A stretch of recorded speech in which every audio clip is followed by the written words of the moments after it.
자, 오늘도 기초 인문 강의에서 매일 정리 노트, 특히나 용어 정리에 집중해서 설명 한번 드려보도록 하겠습니다. 용어 정리 같은 경우에는 여러분들이 기초 체력을 쌓는데 굉장히 중요하게 도움이 될 거니까요. 반드시 꼼꼼하게 잘 봐주시기를 거듭 부탁드립니다. 아시겠죠? 이제 체력이 좀 올라왔으니까 1, 2주 동안 3주차에서 좀 빠르게 그리고 정확하게 한번 달려보도록 하겠습니다. 첫 번째입니다. 레버리지 효과가 나왔죠. 이게 뭐예요? 레버리지를 한국말로 바꾸면 뭐예요? 지렛대 효과란 뜻이에요. 자, 그러면 지렛대는 여러분 왜 쓰는 거예요? 적은 힘을 가지고 무거운 물건을 들기 위해서 쓰는 거죠. 그 말은 무엇이냐? 이 지렛대가 뭐예요? 남의 돈을 이용하는 거예요. 그래서 뭐 적은 내 돈이지만 남의 돈을 빌려와서 뭐 하는 거예요? 내 수익을 크게 만드는 것을 우리는 레버리지 효과라고 얘기를 하는 거예요. 그래서 남의 돈을 빌려서 뭐다? 내 돈에 대한 수익률을 변화시키는 것을 이야기하는 거예요. 그래서 이자율이 낮을 때, 그쵸? 우리 혹시 기억나시나요? 우리 작년까지만 해도 여러분 0점대 이자율이었었어요. 0.75%. 그때에 돈을 빌려와서 이익이 나는 경우를 뭐다? 정의 레버리지라고 얘기하는데 최근에 이자율이 많이 올라갔죠. 지금 벌써 3.5% 이미 5%, 6% 올라가고 있어요. 그때 뭐예요? 대출 이자율이 너무 커서 오히려 손해가 나는 것을 뭐라 그럽니까? 부의 레버리지 효과라고 얘기를 하는 겁니다. 그래서 타인 자본은 예시가 뭐다? 돈을 빌리는 거. 그리고 전세금을 이용하는 것도 뭐다? 레버리지 효과라고 할 수 있다라는 거예요. 아시겠죠? 그래서 돈을 빌려와서 이익이 나면 뭐? 정의 레버리지. 돈을 빌려왔는데 돈을 갚기에 급급하다. 즉 마이너스 난다. 뭐? 부의 레버리지 효과라고 얘기하는 겁니다. 두 번째입니다. 맹지, 해쫄고 무슨 맹자예요? 눈멀 맹자예요. 눈멀 맹자니까는 도로에 접하는 거 있다 없다? 도로에 접하는 거 없다. 건축법상 건물 지을 수 있다 없다? 건물 지을 수 없다라고 하시면 되겠죠. 이게 뭐예요? 도로고요. 이렇게 두 필지 땅이 있는데 위에 게 뭐다? 맹지가 되겠죠. 그래서 도로에 접하는 부분이 있다 없다? 없다. 건물 지을 수 있다 없다? 건축이 불가능하다라고 체크하시면 되겠죠. 됐어요. 자, 세 번째입니다. 매자닌 금융이죠. 매자닌 금융. 제가 말씀드렸죠. 매자닌 금융은 지분금융도 아니고 부채금융도 아니고 이탈리아어로서 1층과 2층의 중간층을 뜻하는 이탈리아어입니다. 실제로 여러분 신세계백화점 강남점에 가시면 매자닌이라고 나와 있습니다. 왜요? 1층과 2층 사이에 중층에 식당이 있거든요. 그 식당에서 밖으로 나가는 곳에 매자닌이라고 나와 있습니다. 그래서 반드시 혹시 가시면은 보시길 바라고요. 중층이라고 나와 있습니다. 중층. 중층에 쓰여져 있고요. 금융회사는 이렇게 쓰는 겁니다. 채권과 주식의 중간 형태입니다. 그래서 매자닌 금융에 대한 종류 잘 보셔야 되겠죠. 뭐예요? 매자닌 신전후라고 나왔죠. 신주인수권부사채, 전환사채, 후, 순위, 대출, 그리고 뭐 우선주. 혹시나 플러스 알파 더하자면 교환사채까지. 그래서 여러분 말씀드렸죠. 매자닌 금융은 지분을 팔기에는 경영권이 위협을 받아서 지분을 팔기도 힘들고 돈을 빌려서 부채금융을 쓰자니 돈을 안 빌려주기 때문에 매자닌 금융을 이용한다고요. 그래서 자꾸 무엇의 종류가 있다고요? 사채. 또 뭐? 사채. 교환 사채가 있다고요. 그래서 후순위 대출하고 우선주는 외워주시고 사채가 붙으면 다 매자닌 금융이지만 주택 상환 사채 요거 하나만큼은 뭐에 해당한다? 무슨 금융에 해당한다? 부채 금융에 해당하므로 비록 사채란 말이 나와도 주택 상환은 부채 금융에 해당한다. 나머지 사채는 다 뭐다? 매자닌 금융이다 라는 거예요. 그렇게 정리해 주시면 되겠습니다. 다음은 모기지론입니다. 제가 아까 여러분 MBB, MPTS, MPTB라고 쓸 때 계속 여러분 이렇게 썼죠. 이게 여러분 모기지예요. 이게 뭐예요? 주택담보. 여기에 뭐 붙은 건데 돈 빌려준다고. 카드론 할 때 그 론이에요. 아시겠죠? 론, 돈 빌려주는 거. 무엇을 담보로? 주택을 담보로 돈을 빌려주는 거. 그렇죠? 그래서 이렇게 잘라야 돼요. 모기지론 이렇게 읽으면 안 돼요. 모기지론 이렇게 읽는 거예요. 모기지를 담보로 돈을 빌려준다. 카드론 할 때 그게 뭐예요? 카드 가지고 돈 빌려주는 거게 되겠죠. 그래서 모기지론이란 주택을 담보로 뭐 돈 빌려주는 것을 말하는 것으로서 주택에 대한 뭐 저당권을 설정하고 자금을 대출해 주는 것을 말하게 되는 거죠. 금융기관은 뭐 하는 거예요? 저당 채권을 가져가는 거죠. 이 저당 채권을 풀로 만들어서 누구에게? HF에게 넘기고 이 HF가 이 풀을 가지고 MBS를 만들어서 누구에게? 투자자에게 파는 것을 저당의 유동화라고 얘기하는 거예요. 우리 방금 배웠죠? 금융에서. 그래서 이 저당 채권을 가지고 뭐예요? 풀로 만드는 거 금융기관. 풀로 만들어서 누구에게 판다? HF. 누구? 금융공사에게 팔게 되겠죠. 그래서 금융공사가 무엇으로? 증권화시켜서 누구에게? 기관 투자자들에게 팔면 이게 저당의 유동화. 흐를 유, 움직일 동. 그래서 이 저당 채권이 장기성을 가지고 있고 그걸 뭐예요? 현금 흐름의 경색, 즉 동결을 가지고 있을. 그러니까 현금 흐름이 안 되게 만들 수가 있기 때문에 무엇을 만들어서? 증권화 시켜서 어떻게 만드는 거예요? 흐를 수 있게끔 유동화 시킬 수가 있다는 얘기죠. 이렇게 해서 여러분 파생적으로 공부를 하셔야 돼요. 우리 제가 아까 방금 금융에서 설명드렸던 부분이에요. 그래서 모기지론에 대한 이야기였고요. 무위험률입니다. 자, 무위험률 나왔죠? 무엇과 관련된 거예요? 요구 수익률에 들어가 있는 거죠. 요구 수익률은 뭔데요? 최소한의 수익률이죠. 요번에 34회 시험에서 투자 가치를 구하라 라는 문제에서 요구 수익률이 무위험률 더하기 위험 할증률 더하기 예상 인플레이션율이 해서 9%로 나누는 게 나왔었어요. 그래서 요구 수익률은 뭐다? 최소한의 수익률로서 어떻게 구성되어 있다? 무위험률 더하기 뭐다?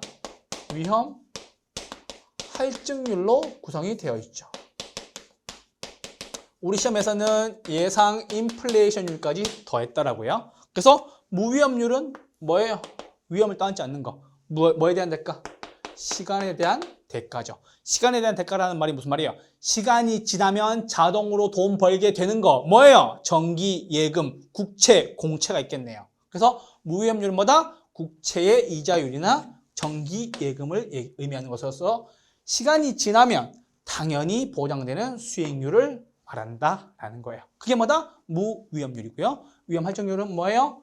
위험에 대한 대가겠죠. 그래서 내가 위험을 얼마나 떠안느냐에 따라서 벌 수 있는 돈을 위험 할증률이라고 얘기하는 거고요. 우리는 무위험률부터 정리를 해보도록 하시죠. 무위험률은 뭐다? 시간에 대한 대가로서 국채나 공채, 정기예금 이런 것들을 이야기하는 것이다. 아시겠죠? 다음입니다. 민감도 분석입니다. 감흥도 분석이라고 얘기하는데요. 위험에 대한 통제를 얘기하는 거예요. 위험에 대한 관리 방법에 위험에 대한 통제.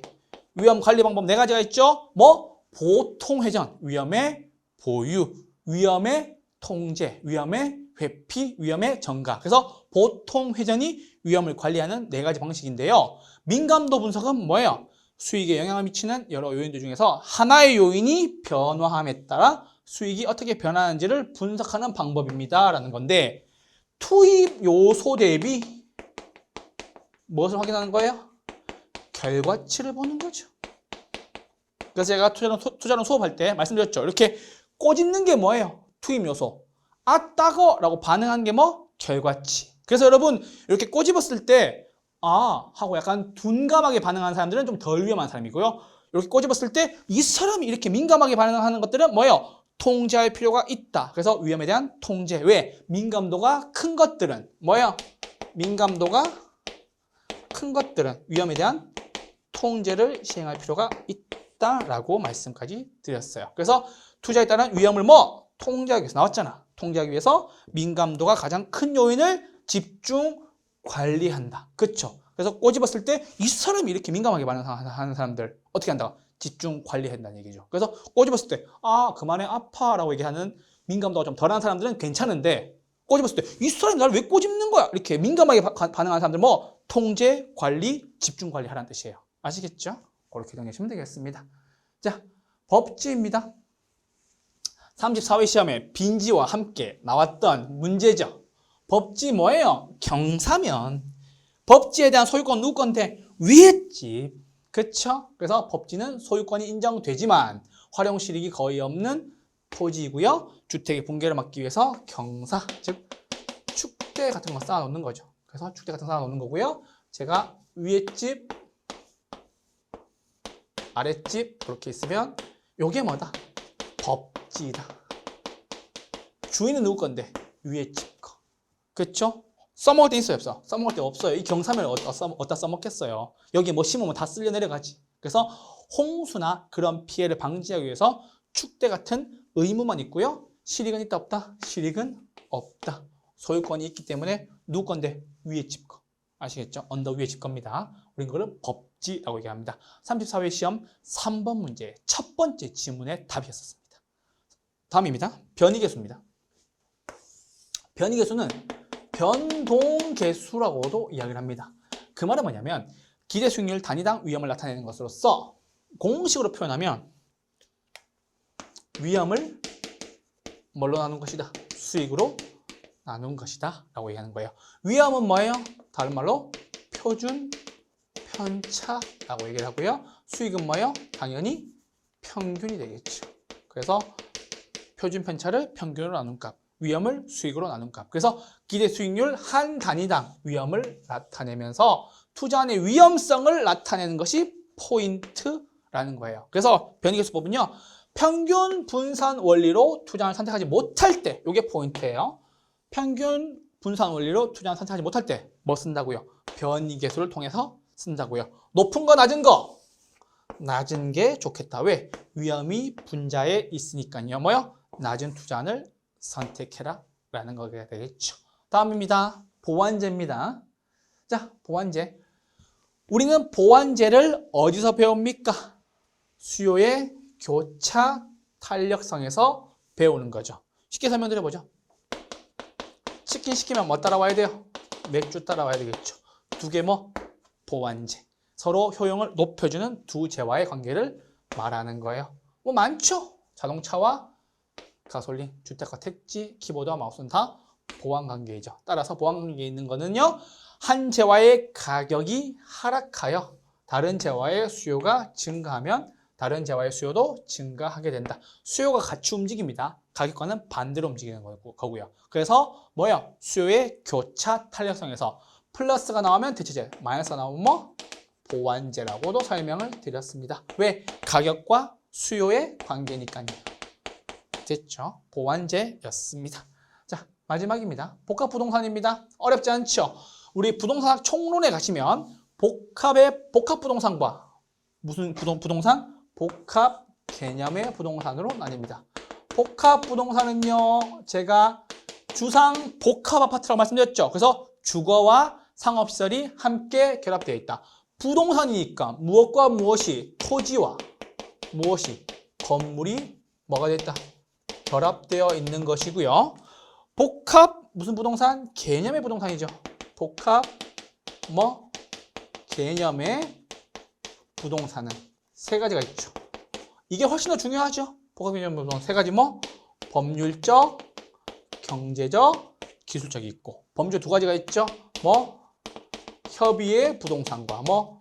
광의의 부동산 두 가지가 있고 경제적 개념에 뭐가 있어요? 자, 산, 자, 본, 생산 요소, 그쵸? 소비재, 상품, 요거 다섯 가지가 있어요. 제가 시옷 들어가는 거 다 잡아내라 그랬죠. 그리고 뭐도 돈, 내 돈, 자본, 그쵸? 자산, 생산 요소, 소비재, 상품, 시옷 들어가는 거 뭐 다 경제적. 자산이 뭔데요? 내 돈 더하기 부채. 자본이 뭔데요? 내 돈, 생산 요소, 소비재, 상품. 다 무슨 효과? 무슨 개념? 경제적 개념. 기술적 개념. 뭐가 같다? 물리적 개념과 같고요. 뭐다? 자연, 환경, 그리고 뭐? 위치, 공간. 여기에 시옷 들어가는 거 하나도 없습니다. 다 뭐예요? 환경, 자연, 위치, 공간. 뭐? 기술적 개념이죠. 그래서 요거 두 가지 구분해 주시고요. 복합 부동산보다 복합 개념의 부동산에 대해서 잘 정리해 주시고요. 요 안에 들어있는 내용들 체크해달라고 말씀드렸어요. 복합 부동산 같은 경우에는 뭐다? 토지와 건물. 그쵸? 결합되어 있다. 하나로 결합되어 있다.